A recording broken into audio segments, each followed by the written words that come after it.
കാരണം മരണകാരണം സംബന്ധിച്ച് എല്ലാ ദുരൂഹതകളും നീങ്ങണമെങ്കിൽ പോസ്റ്റ്മോർട്ടം റിപ്പോർട്ട് പുറത്തു വരണം. പോസ്റ്റ്മോർട്ടം നടപടികൾക്ക് ശേഷം ആയിരിക്കും പോലീസ് ഇതുമായി ബന്ധപ്പെട്ട് കൂടുതൽ വ്യക്തത വരുത്തുകയുള്ളൂ. കുട്ടിയുടെ ശരീരത്തിൽ ലഹരി മരുന്നിൻ്റെ അംശമുണ്ടോ, ഈ വീഴ്ച അതായത് കൊക്കയിലേക്ക് വീഴുന്നതിന് മുൻപ് ബലപ്രയോഗം നടന്നിട്ടുണ്ടോ തുടങ്ങിയ കാര്യങ്ങളിലൊക്കെ ഒരു വ്യക്തത വരണം. ബൈജു, എന്തായാലും രണ്ട് കാര്യമാണ് പ്രധാനമായും പരിശോധിക്കേണ്ടത്, അന്വേഷിക്കേണ്ടത്. ഈ പെൺകുട്ടിക്ക് ആരെങ്കിലും ലഹരി നൽകിയിട്ടുണ്ടോ, ആർക്കൊപ്പമാണ്, ആരെങ്കിലും ബലപ്രയോഗത്തിലൂടെ കുട്ടിയെ തട്ടിക്കൊണ്ടുപോയതാണോ, മാത്രമല്ല ഈ കുട്ടിയെ കാണാതായ സ്ഥലവും ഈ കൊക്കയും തമ്മിൽ എത്ര ദൂരമുണ്ട്, അവിടേക്ക് ബലപ്രയോഗത്തിലൂടെ കൊണ്ടുപോയതാണോ, കൂടുതൽ ദൃക്സാക്ഷികളുണ്ടോ, ഈ കേസിൽ ആർക്കൊക്കെ പങ്കുണ്ട് തുടങ്ങിയ കാര്യങ്ങളിലൊക്കെ ഒരു വ്യക്തത ഉണ്ടാകുമെന്ന് പ്രതീക്ഷിക്കാമല്ലേ? തീർച്ചയായും ടോമി, അത് തന്നെയാണ് കുടുംബം ആവശ്യപ്പെടുന്നത്. ഇതിൽ കൃത്യമായ ഒരു ഉത്തരം വേണം. എന്താണ് ഈ കുട്ടിക്ക് സംഭവിച്ചത് എന്ന് സംബന്ധിച്ച് ഉത്തരം വേണമെന്നാണ് ഈ കുടുംബം പറയുന്നത്. കാരണം ടോമി, ഈ ഒരു പാർക്കിംഗ് ഏരിയ ആണ്. ഇവിടെ വാഹനം ഇവിടെ നിർത്തിയിട്ട് അതിനുശേഷം ഈ ഒരു വെള്ളച്ചാട്ടം കാണാൻ വേണ്ടി അവിടെ നിന്ന് നടന്നു വേണം പോകാൻ. അങ്ങനെ പോയി തിരിച്ചു വരുന്ന സമയത്ത് ഈ പാർക്കിങ്ങിന് തൊട്ട് അടുത്തതിന് മുൻപ് തന്നെ ഇവർ ഫോട്ടോ എടുക്കുന്നു. ആ ഫോട്ടോ എടുത്ത് ഒരു 5-10 മിനിറ്റിനകം ഈ കുട്ടിയെ പെട്ടെന്നാണ് കാണാനാവുന്നത്. പിന്നീട് ഇപ്പൊ മൃതദേഹം കണ്ടെത്തിയിരിക്കുന്നത് ഈ പാർക്കിംഗ് ഏരിയയിലെ നേരെ എതിർവശത്തുള്ള ഒരു കൊക്കയിലാണ്.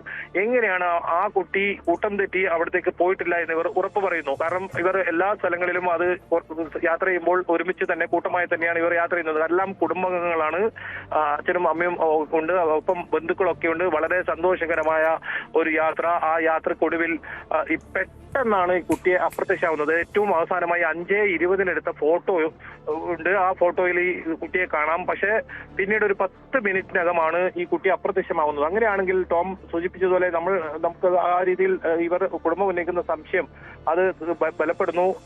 ആരെങ്കിലും കുട്ടിയെ ഇത്തരത്തിൽ തട്ടിക്കൊണ്ടുപോയി മറ്റെവിടെയെങ്കിലും പാർപ്പിച്ച് ഇനി അങ്ങനെ കൊലപ്പെടുത്തിയതാണോ എന്നൊരു സംശയം ബലപ്പെടുന്നുണ്ട്. അത് തന്നെയാണ് ഇപ്പോൾ കുടുംബം ആരോപിക്കുന്നത്. അതല്ലാതെ മറ്റ് അപകടകരമായ ഒരു സാഹചര്യത്തിൽ കുട്ടി പെടുകയും കൊക്കയിലേക്ക് വീണ് മരണപ്പെടുന്ന സാഹചര്യം അല്ല എന്ന് തന്നെ ഇവർ ഉറപ്പിച്ച് പറയുന്നുണ്ട്. അതാണ് ഇപ്പോൾ വലിയ തോതിൽ സംശയത്തിനിടയാക്കുന്നത്. തെരഞ്ഞെടുപ്പൊക്കെ ആയതുകൊണ്ട് തന്നെ കഴിഞ്ഞ ദിവസങ്ങളിലൊക്കെ ഇത് വലിയ തോതിൽ ഒരു വാർത്ത കേരളത്തിൽ ഉൾപ്പെടെ ആയില്ല. പക്ഷെ അപ്പോഴും എവിടെയാണ് ഈ കുട്ടി എന്ന കാര്യത്തിലുള്ള വലിയ ചോദ്യം ഉയർന്ന സാഹചര്യമുണ്ട്. ഇന്നാണ് ഇത് പ്രധാനമായ ഒരു വാർത്തയായി വരുന്നതും കർണാടക പോലീസും പ്രത്യേക സംഘങ്ങളൊക്കെ ആക്കി ഈ ഒരു തെരച്ചിൽ ഇറങ്ങുന്നത്. ഡ്രോൺ ഉപയോഗിച്ചും മറ്റും വലിയ തെരച്ചിൽ നടത്തി.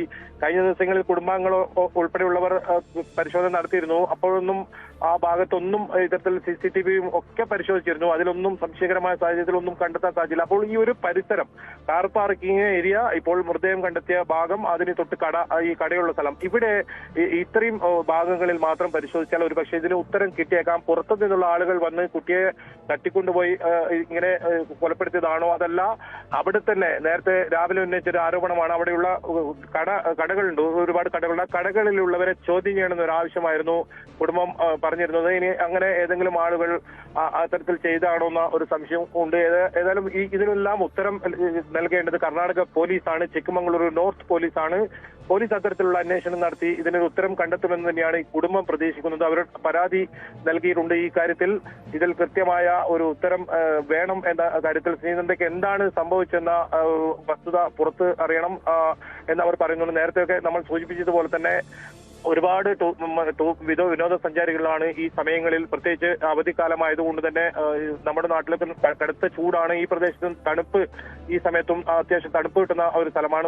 മഞ്ഞും അതുപോലെ വെള്ളച്ചാട്ടവും ഒക്കെയുള്ള സ്ഥലമാണ്. അങ്ങനെ പ്രകൃതി ഭംഗിയൊക്കെ ആസ്വദിക്കാൻ ഒരുപാട് ആളുകളാണ് വരുന്നത്. അവർക്ക് എന്ത് സുരക്ഷിതത്വമാണ് ഉള്ളതെന്ന ചോദ്യമാണ് ശ്രീനന്ദയുടെ ഈ ഒരു സംഭവം ഇപ്പോൾ വിരൽ ചൂണ്ടുന്നത്. ഏതായാലും അത്തരത്തിലുള്ള ഒരു അന്വേഷണം ഉണ്ടാകുമെന്ന് തന്നെയാണ് പ്രതീക്ഷിക്കുന്നത്. തീർച്ചയായും ബൈജു സൂചിപ്പിച്ചതുപോലെ നിരവധി വിനോദസഞ്ചാരികൾ എത്തുന്ന ഒരു സ്ഥലമാണ്.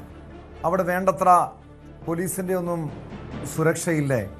മാത്രമല്ല അതോടൊപ്പം അറിയേണ്ടത് ഈ കേസ് നിലവിൽ കർണാടക പോലീസാണ് അന്വേഷിക്കുന്നത്. കേരള പോലീസും ഈ ശ്രീനന്ദയുടെ മരണവുമായി ബന്ധപ്പെട്ട കേസ് അന്വേഷിക്കുന്നുണ്ടോ?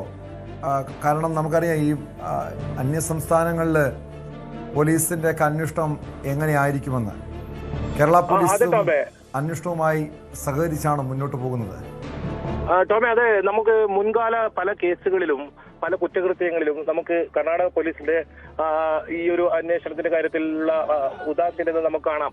നിരന്തരം വാർത്തകളാക്കി ഇതിന്റെ പുറകിൽ തന്നെ പല തവണ നമ്മൾ കൂടി അത് ഒരുപക്ഷെ ക്യാമ്പ് ചെയ്തൊക്കെയാണ് നമ്മൾ പല സംഭവത്തിനും ഇത്തരത്തിൽ മലയാളികളായ ഉൾപ്പെടുന്നവർ അപകടത്തിൽ ഉണ്ടാകുമ്പോഴൊക്കെ നമ്മൾ ക്യാമ്പ് ചെയ്തായിരുന്നു അതിന് ഉത്തരം കണ്ടെത്തുക അല്ലെങ്കിൽ അത്തരം കാര്യങ്ങളിലേക്ക് അടുക്കുക. ഈ സംഭവത്തിലും ഏതായാലും കർണാടക സർക്കാർ ഇടപെടുന്ന സാഹചര്യം ഉണ്ടായിട്ടുണ്ട്. ഇതോടൊപ്പം കുടുംബം പറയുന്നത് കേരളത്തിൽ നിന്നുള്ള സംസ്ഥാന സർക്കാർ ഈ കാര്യത്തിൽ ഇടപെടണം, തങ്ങൾക്ക് ഇതിൽ നീതി വേണം, എന്താണ് സംഭവിച്ചെന്ന കാര്യത്തിൽ കർണാടക സർക്കാർ കർണാടകയിലെ അന്വേഷണ സംഘം അതിൽ ഉത്തരം കണ്ടെത്തണം.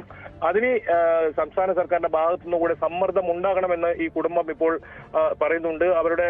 അവരിപ്പോൾ വല്ലാത്തൊരു സങ്കടാവസ്ഥയിലാണ്.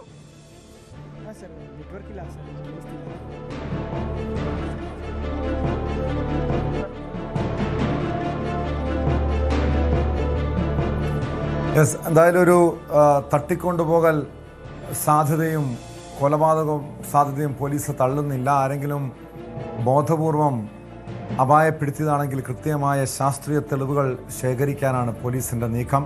പോസ്റ്റ്മോർട്ടം റിപ്പോർട്ടും CCTV ദൃശ്യങ്ങളും ഏറെ നിർണായകമായിരിക്കും. പരമാവധി CCTV ദൃശ്യങ്ങൾ, അതായത് പാർക്കിംഗ് ഏരിയയിലെ CCTV ദൃശ്യം, അതോടൊപ്പം സമീപത്തെ റിസോർട്ടുകളിലെ CCTV ദൃശ്യങ്ങൾ ഉൾപ്പെടെ പോലീസ് ശേഖരിക്കുന്നുണ്ട്. ഏറെ സങ്കടകരമായ വാർത്ത തരുന്നു. അതാണ് ഈ ശ്രീനന്ദ എന്ന പെൺകുട്ടി 10ാം ക്ലാസ് പരീക്ഷ കഴിഞ്ഞ് ഒരു കുടുംബത്തോടൊപ്പം ഒരു വിനോദയാത്ര പോയതാണ്, ആഘോഷിക്കാൻ പോയതാണ്. അങ്ങനെ സന്തോഷത്തോടെ ആഹ്ലാദത്തോടെ മുന്നോട്ട് പോയ ഒരു കുടുംബമാണ് പിന്നീട് ഏറെ ദുഃഖത്തിലേക്ക് വഴിമാറിയത്. പെൺകുട്ടിയുടെ മൃതദേഹം കൊക്കയിൽ നിന്നാണ് കണ്ടെത്തിയത്. എങ്ങനെയാണ് അവിടെ ആ പെൺകുട്ടി എത്തിയത്? ആരെങ്കിലും പിന്തുടർന്നില്ലോ? ആരെങ്കിലും തട്ടിക്കൊണ്ടുപോയതാണോ? ലഹരി മാഫിയയ്ക്ക് ഇതിൽ പങ്കുണ്ടോ? പെൺകുട്ടിയുടെ ശരീരത്തിൽ ലഹരിയുടെ സാന്നിധ്യം ഉണ്ടോ? തുടങ്ങിയ കാര്യങ്ങളൊക്കെ പോലീസ് പരിശോധിക്കുന്നത്. അത്തരം ചില സംശയങ്ങളാണ് കുടുംബം ഉന്നയിക്കുന്നത്. ആരെങ്കിലും ആ പെൺകുട്ടിയെ പിന്തുടർന്നിട്ടുണ്ടാകാം, അപായപ്പെടുത്തിയതാകാം, ബലപ്രയോഗം നടന്നിട്ടുണ്ടാകാം. കൃത്യമായ ചില സൂചനകൾ പോലീസിന് ലഭിച്ചിട്ടുണ്ടോ തുടങ്ങിയ കാര്യങ്ങളൊക്കെ പരിശോധിക്കണം. KV ബൈജുവിലേക്ക് വീണ്ടും. ബൈജു, ഈ പെൺകുട്ടിയെ തട്ടിക്കൊണ്ടുപോയി കൊലപ്പെടുത്താനുള്ള സാധ്യതയാണോ പോലീസ് പരിശോധിക്കുന്നത്, സംശയിക്കുന്നത്? കാരണം അവിടുത്തെ CCTVകൾ പരിശോധിച്ചു കഴിഞ്ഞാൽ അതുമായി ബന്ധപ്പെട്ട വ്യക്തത ഉണ്ടാകില്ല. ഈ പാർക്കിംഗ് ഏരിയയിലെ CCTVക്കൊപ്പം മറ്റ് സ്ഥലങ്ങളിൽ, ഈ സമീപത്തുള്ള റിസോർട്ടുകളിലെ സമീപത്തുള്ള സ്ഥലങ്ങളിലേക്ക് CCTVകൾ പോലീസ് ശേഖരിച്ചിട്ടുണ്ടോ? ടോമേ, സാഹചര്യ തെളിവുകൾ, കുടുംബത്തിന്റെ ആരോപണം, ഇതെല്ലാം ഒരു കൊലപാതകം എന്ന തരത്തിലാണ് ഇപ്പോൾ വിരൽ ചൂണ്ടുന്നത്. കാരണം നേരത്തെ പറഞ്ഞതുപോലെ ഇപ്പോൾ മൃതദേഹം കണ്ടെത്തി എന്ന് പറയുന്ന ഈ സ്ഥലം വലിയ തോതിൽ പരിശോധന നടത്തിയാണ്. കാരണം ആദ്യം ഈ ഒരു കാണാതായി എന്ന് പറയുന്ന സമയത്ത് തന്നെ വലിയ തോതിൽ തിരച്ചിൽ നടത്തിയ സ്ഥലമാണ്. പക്ഷേ അങ്ങനെ ശ്രീനന്ദയെ ആ സമയത്തൊന്നും അവിടെ കണ്ടെത്താൻ സാധിച്ചില്ല. ഡോഗ് സ്ക്വാഡും നടത്തിയ പരിശോധനയിലും ഈ ഒരു പ്രദേശത്തേക്ക് അല്ല പോലീസ് നായ മണം പിടിച്ചു പോയത്. പ്രധാനമായും ഈ കട കേന്ദ്രീകരിച്ച് ആ കടയുടെ ഭാഗത്തേക്കാണ് പോകുന്ന സാഹചര്യമുള്ളത്. അങ്ങനെയുള്ള ഈ ഒരു സാഹചര്യ തെളിവുകളൊക്കെ നോക്കിയാൽ നമുക്ക് ഇതൊരു കൊലപാതകമാണെന്ന് പ്രാഥമികമായി പറയേണ്ടി വരും. പക്ഷെ അപ്പോഴും ഈ പോസ്റ്റ്മോർട്ടം റിപ്പോർട്ട് കൂടി വരേണ്ടതുണ്ട്. അതിൽ എന്താണ് കൃത്യമായി പറയുന്നതെന്ന് പ്രാഥമികമായ ഒരു റിപ്പോർട്ട് നോക്കിയാൽ തന്നെ ഇതിൽ കൃത്യമായ ഉത്തരം കിട്ടും. അതോടൊപ്പം ഈ ഒരു കടകൾ കേന്ദ്രീകരിച്ച് ഉള്ള ആളുകളെ ചോദ്യം ചെയ്യണം, അല്ലെങ്കിൽ അവരെ കൃത്യമായി അന്വേഷണം നടത്തണം. ആ മേഖലകൾ കേന്ദ്രീകരിച്ച് ഒരു അടച്ചിട്ട ഒരു ഷട്ടറിന് മുന്നിലാണ് ഈ പോലീസ് നായ നിന്നതെന്നാണ് ഈ കുടുംബം പറയുന്നത്. അങ്ങനെയാണെങ്കിൽ അവിടെ എവിടെയെങ്കിലും ഈ കുട്ടിയെ തട്ടിക്കൊണ്ടുപോയി പാർപ്പിച്ച് അതിനുശേഷം ഈ കൊലപ്പെടുത്തിയതിനു ശേഷം ഈ കൊക്കയിലേക്ക് വലിച്ചെറിഞ്ഞതാകാം എന്നൊരു സംശയമാണ് കുടുംബം പറയുന്നത്. അത് വളരെ ഗൗരവമുള്ള ഒരു ആരോപണമാണ്. കാരണം ഇത്തരം 100 കണക്കിന് ആളുകൾ എത്തുന്ന ഒരു വിനോദസഞ്ചാര മേഖലയിലാണ് ഇങ്ങനെ ഒരു സംഭവം നടന്നിട്ടുള്ളത്. അങ്ങനെയാണെങ്കിൽ വളരെ ഗൗരവമാണ്. നമുക്കറിയാം, ഇപ്പോഴും നമ്മുടെ ഒക്കെ സഹോദരങ്ങളും അതുപോലെ തന്നെ മക്കളുമൊക്കെ ഇത്തരത്തിലുള്ള കുട്ടികൾക്കുമൊക്കെ വലിയ തോതിൽ യാത്രകൾക്ക് പോകുന്ന സമയമാണ്. പ്രത്യേകിച്ച് വിഷു ഒക്കെ വരാൻ പോകുന്ന സമയമാണ്. അവധിക്കാലം ആഘോഷിക്കാൻ ആസ്വദിക്കാൻ, ഈ ചൂടിൽ നിന്നും അല്പം മാറി നിൽക്കാൻ ഇത്തരം മേച്ചിൽപ്പുറങ്ങളിൽ ഇത്തരം സ്ഥലങ്ങൾ കണ്ടെത്തി അവിടെ വളരെ സന്തോഷത്തോടെ യാത്ര ചെയ്യുന്ന ഒരു സമയമാണ്. വളരെ ജാഗ്രത പാലിക്കേണ്ട സമയമാണ്. മയക്കുമരുന്ന് മാഫിയ വലിയ തോതിൽ പിടിമുറുക്കിയിരിക്കുന്ന ഒരു കാലഘട്ടമാണ്. ഈ പ്രദേശത്ത് ഇങ്ങനെ മയക്കുമരുന്ന് സംഘം വലിയ തോതിൽ പിടിമുറുക്കിയിട്ടുണ്ടെന്നാണ് ഇവർ പറയുന്നത്. ഇവർ ബന്ധുക്കളൊക്കെ നടത്തിയ അന്വേഷണത്തിൽ മനസ്സിലാക്കിയത് അങ്ങനെയാണ്. 10 കിലോമീറ്ററിലാണ് ഒരു പോലീസ് ചെക്ക് പോസ്റ്റ് ഉള്ളത്. എന്തെങ്കിലും ഒരു സംഭവം നടന്നാൽ പോലീസിനെ വിവരമറിച്ചാൽ അരമണിക്കൂർ അധികം സമയമെടുത്ത് വേണം ഇവിടെ പോലീസിനെത്താൻ, അല്ലെങ്കിൽ നമുക്കൊരു സഹായം ലഭിക്കാൻ എന്നതാണ് ഏറ്റവും പ്രധാനം. അതുകൊണ്ട് ഇതിൽ ഒരു കൃത്യമായ അന്വേഷണം വേണം. അതിൽ ഇനിയൊരു ഇത്തരത്തിലുള്ള ഒരു സംഭവം ഇങ്ങനെ ഇത്തരം കേന്ദ്രങ്ങളിൽ ഉണ്ടാകാൻ പാടില്ല. അതുകൊണ്ട് കൃത്യമായ ഒരു ഉത്തരവ് കണ്ടെത്തണം. തീർച്ചയായും ഈ ശ്രീനന്ദ എന്ന 15-കാരിക്ക് എന്താണ് സംഭവിച്ചതെന്ന് അറിയണം. പോലീസ് ഊർജിതമായി അന്വേഷണം നടത്തേണ്ടതാണ്. ബൈജു, പോലീസിന്റെ ഭാഗത്ത് എന്തെങ്കിലും വീഴ്ച ഉണ്ടായിട്ടുണ്ടോ ഈ അന്വേഷണത്തിൽ? കാരണം ഈ പെൺകുട്ടിയെ കാണാതായി 4ാമത്തെ ദിവസമാണ് മൃതദേഹം കണ്ടെത്താൻ കഴിഞ്ഞത്. അതോടൊപ്പം സുരക്ഷയുമായി ബന്ധപ്പെട്ട് ഈ വിനോദസഞ്ചാര കേന്ദ്രത്തിലെ സുരക്ഷയുമായി ബന്ധപ്പെട്ട് വീഴ്ച ഉണ്ടായിട്ടുണ്ടോ? അന്വേഷണത്തിൽ വീഴ്ച ഉണ്ടായിട്ടുണ്ടോ? ഇന്ന് രാവിലെ നമ്മൾ ഇവരുടെ ബന്ധുക്കളുമായി സംസാരിച്ചപ്പോൾ അവർ പറഞ്ഞത് അത് തന്നെയാണ്. ഈ കടയിലുള്ളവരെ ചോദ്യം ചെയ്യണമെന്നൊരു ആവശ്യം അവർ ഉന്നയിച്ചിരുന്നു. പക്ഷേ പോലീസ് പറഞ്ഞത് അവർ അത്തരക്കാരല്ല എന്ന ഒരു മറുപടിയായിരുന്നു പറഞ്ഞതെന്നാണ് ഇവർ പറയുന്നത്. ഇന്ന് അതിനുശേഷം കർണാടക സർക്കാർ തലത്തിൽ ഇടപെടൽ കൂടി ഉണ്ടായതിനു ശേഷമാണ് വലിയ തോതിൽ NDRFന്റെയും അതുപോലെ തന്നെ വനം വകുപ്പിന്റെയും പോലീസിന്റെയും ഒക്കെ സംയുക്ത ഒരു ഓപ്പറേഷൻ ഇന്ന് തയ്യാറായത്. ഇത് ഒരു പക്ഷേ ഈ സംഭവം നടന്ന് അപ്പോൾ തന്നെ ഇത്തരമൊരു അന്വേഷണം അല്ലെങ്കിൽ ഇത്തരമൊരു പരിശോധന നടത്തിയിട്ടുണ്ടെങ്കിൽ ഒരു പക്ഷേ നമുക്ക് ഇപ്പോൾ ജീവനോടൊക്കെ തന്നെ ഈ കുട്ടിയെ പാലക്കാട് അല്ലെങ്കിൽ തിരിച്ച് നാട്ടിലേക്ക് എത്തിക്കാമായിരുന്നു. പക്ഷെ അതുണ്ടായില്ല എന്ന് തന്നെയാണ് കുടുംബം പറയുന്നത്. അന്വേഷണത്തിൽ ഒരു മന്ദഗതി ഉണ്ടായി എന്ന് തന്നെയാണ് പോലീസ് പറയുന്നത്. അത് വൈകാനിടയാക്കി. അത് ഒരു പക്ഷേ ഈ കുട്ടിയെ തട്ടിക്കൊണ്ടുപോയി എവിടെയെങ്കിലും പാർപ്പിച്ച് പെട്ടെന്ന് തന്നെ കണ്ടെത്താൻ സാധിച്ചിരുന്നെങ്കിൽ ജീവനോടെ തന്നെ കുട്ടിയെ കിട്ടുമായിരുന്നു എന്നാണ് കുടുംബം പറയുന്നത്. ഏതായാലും ഇന്ന് രാവിലെ വരെ സംസാരിക്കുമ്പോൾ അങ്ങനെ ഒരു മരണം അവർ പ്രതീക്ഷിച്ചിരുന്നില്ല. അവർ കുട്ടിയെ ഏതെങ്കിലും അപകടപ്പെട്ട സാഹചര്യത്തിൽ തിരിച്ചു കിട്ടുമെന്നൊരു പ്രതീക്ഷയായിരുന്നു. അതെല്ലാം അസ്ഥാനത്തായിരിക്കുന്നു. ഏതായാലും നമ്മൾ ഈ യാത്ര അങ്ങോട്ടേക്ക് തന്നെ തുടരുകയാണ്. അത് എന്താണ് ഇതിലൊരു സംഭവം എന്നത് കാര്യത്തിൽ വ്യക്തത വേണം. ഒരുപാട് പേർ ഇനിയും ഇത്തരത്തിൽ ഈ ഒരു കേന്ദ്രങ്ങളിൽ എത്തുന്നതാണ്. അതുകൊണ്ട് തന്നെ ഇതിലൊരു കൃത്യമായ ഇവർക്കുള്ള ഒരു മറുപടി കിട്ടണം. അതിനുള്ള ഒരു സമ്മർദ്ദം നമ്മുടെ മാധ്യമഭാഗത്തു നിന്ന് ഉണ്ടാകണം എന്നൊരു ആവശ്യം അവർ അഭ്യർത്ഥിച്ചതിന്റെ അടിസ്ഥാനത്തിൽ നമ്മളും ആ യാത്രയിൽ തന്നെയാണ്. ഇനിയും മണിക്കൂറുകൾ എടുക്കും അവിടെ എത്താനെങ്കിലും. അവിടെ എത്തി ഇതിനുള്ള കൃത്യമായ ഉത്തരം കണ്ടെത്തുന്നത്. അതോടൊപ്പം പോസ്റ്റ്മോർട്ടം റിപ്പോർട്ടും ഏകദേശം ആ സമയമാകുമ്പോഴേക്കും ഉണ്ടാകും. കൃത്യമായ ഒരു അന്വേഷണം ഉണ്ടാകുന്നതിനാണ് ഇപ്പോഴും കുടുംബം പ്രതീക്ഷിക്കുന്നത്. കാരണം മുഖ്യമന്ത്രിയും ആഭ്യന്തര വകുപ്പ് മന്ത്രിയും കർണാടകയിൽ നിന്നും ഇടപെട്ടിട്ടുണ്ട് ഈ വിഷയത്തിൽ. അതുകൊണ്ട് കൃത്യമായ ഒരു അന്വേഷണം ഉണ്ടാകുന്നതിനാണ് അവർ പ്രതീക്ഷിക്കുന്നത്.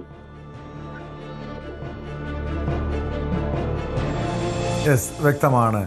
KV ബൈജുവാണ് വിവരങ്ങൾ നൽകിയത്.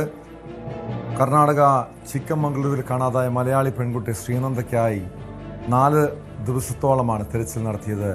ഒടുവിൽ ആ തിരച്ചിൽ കണ്ണീരിൽ അവസാനിക്കുന്നു. 1500 അടിയോളം താഴ്ചയുള്ള കൊക്കയിൽ നിന്നാണ് ശ്രീനന്ദയുടെ മൃതദേഹം കണ്ടെത്തിയത്. പാലക്കാട്ട് നിന്ന് കുടുംബത്തോടൊപ്പം വിനോദസഞ്ചാരത്തിനെത്തിയതായിരുന്നു. 10ാം ക്ലാസ് പരീക്ഷ കഴിഞ്ഞ് കുടുംബത്തോടൊപ്പം വിനോദസഞ്ചാരത്തിന് പോയ കുടുംബത്തിനാണ് ഈ ദുരന്തം സംഭവിച്ചിരിക്കുന്നത്. പെൺകുട്ടി ശ്രീനന്ദയെ കൊലപ്പെടുത്തിയതാണെന്ന ആരോപണം കുടുംബം ഉന്നയിക്കുന്നുണ്ട്. ലഹരി മാഫിയയിലേക്ക് സംശയം ഉന്നയിക്കുന്നു. ലഹരി മാഫിയ തട്ടിക്കൊണ്ടുപോയി കൊലപ്പെടുത്തിയതാണെന്ന പരാതിയാണ്, ആരോപണമാണ് കുടുംബം ഉന്നയിക്കുന്നത്. പോലീസ് വിശദമായ അന്വേഷണം നടത്തുകയാണ്. കൂടുതൽ വാർത്തകൾക്ക് News 18 Keralam YouTube channel subscribe ചെയ്യുക.